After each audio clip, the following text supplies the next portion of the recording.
semaine. Je voudrais qu'on parle du Havre, leader du championnat. Oui, ça, c'est beaucoup plus positif. C'est positif, c'est agréable, c'est un des grands clubs. C'est le plus vieux club du football français. Il a une histoire, il a un maillot mythique, etc.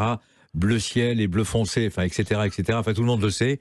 J'aime beaucoup cette équipe. Je fais une dédicace à Jean-Pierre Hureau, qui a été l'un des grands présidents de cette équipe du Havre. N'hésitez pas, il en sera ravi. Et ça se passe vraiment bien, leader du championnat. Je serais tenté de dire c'est un peu inattendu. Oui, parce que voilà, moi, je suis arrivé, on s'est mis d'accord avec Vincent Volpe pour que je lui succède le 23 juin. Je m'accompagnais Mathieu Bodmer, très bonne idée. Très bonne idée. C'est des gens avec qui j'avais travaillé. Voilà, ils étaient l'équipe avec qui je bossais. À la télévision. À Téléfoot, absolument. Y compris Lucas Elsner, qui avait fait quelques piges chez nous. Donc, on se connaissait. Et ça faisait un moment qu'on y réfléchissait sur une éventualité se présenter de le faire ensemble.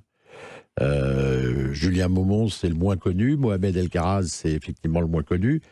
Mohamed avait l'énorme avantage de très bien connaître le HAC, puisqu'il en a été membre au recrutement des jeunes pendant des années. Et Julien, c'est, je pense, qui se fait de mieux en matière d'analyse data et d'analyse vidéo. Et voilà, donc c'est une équipe extrêmement solide. Eux sont des équipes, et surtout des gens qui bossent énormément. Donc oui, c'est inattendu, objectivement, le classement qui est le nôtre à la veille de cette 19e journée et de la fin des matchs allés. Je ne dis pas que c'était pas espéré, mais c'est complètement inattendu. Notre producteur et réalisateur Robin Leborgne, qui aime beaucoup le Havre, m'a fait une statistique. Mardi dernier, vous avez gagné 1-0 face à Sochaux, ce qui vous propulse en tête, mais ça on en a parlé tout à l'heure, du championnat avec 39 points, soit 7 de plus que votre dauphin, les Girondins de Bordeaux. Mais surtout, vous êtes sur une série de 16 matchs, sans défaite, 11 victoires, 5 nuls en Ligue 2. C'est du jamais vu depuis 1958. Et croyez-moi, Robin Leborgne, il connaît bien le football. Et je sais que ces stats sont tout à fait vraies. Vous en êtes conscient ? Oui, on en est conscient, on en est ravis. On essaye de rester. Voilà, l'objectif, c'est rester les pieds sur terre pour nous. Parce qu'il reste 20 matchs, là. Et 20 matchs, c'est 60 points. On en a pris 39. Je suis surtout content de voir la qualité du boulot qui est fait, encore une fois, par Lucas, par Mathieu, par Momo, par Julien, par tout le staff. J'ai la chance d'être entouré de gens qui bossent énormément. Mathieu, vous le connaissez, Jacques, qui regarde, il passe ses nuits à regarder du foot. Ancien milieu de terrain au Variété Club de France quand il est libre. Oui, voilà. Oui, mais on le laisse pas souvent libre. Mais il bosse comme un fou. Momo bosse comme un fou. Il regarde tous les matchs de la R1 à la première division, à la Ligue 1. Ils connaissent tous les joueurs sur lesquels qu'on a recrutés et qu'on est en train de recruter sont des joueurs qu'ils ont sélectionnés après les avoir suivis, et depuis longtemps, ils les suivent, même des gamins de 20 ans.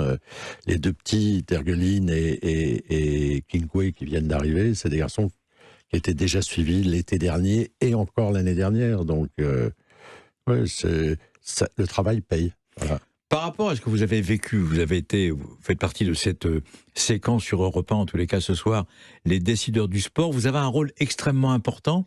Je parle du Havre, ou même dans votre vie d'avant. Vous êtes chargé quelque part, que ce soit à Marseille, que ce soit à Nancy, ou même quand vous avez dirigé la chaîne Téléfoot, de faire rêver les gens, de donner aux supporters une porte de sortie. Et vous avez encore réussi avec le Havre.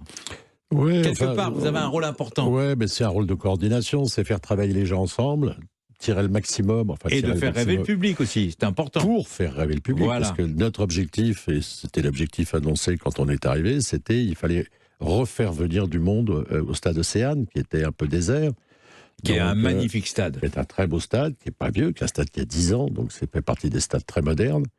L'objectif, c'était de faire revenir du monde. Donc oui, de faire rêver, de donner envie, mais le boulot d'un président, pour moi, ça n'a jamais été autre chose que de la super coordination. Voilà, c'est tirer le maximum de chacun, faire en sorte que chacun reste vraiment bien à sa place, pas tout mélanger. Le foot, c'est un univers compliqué, parce que très éphémère, ça dure une semaine, et surtout ne pas être tributaire du résultat de la fin de la semaine pour pouvoir vivre normalement la semaine suivante.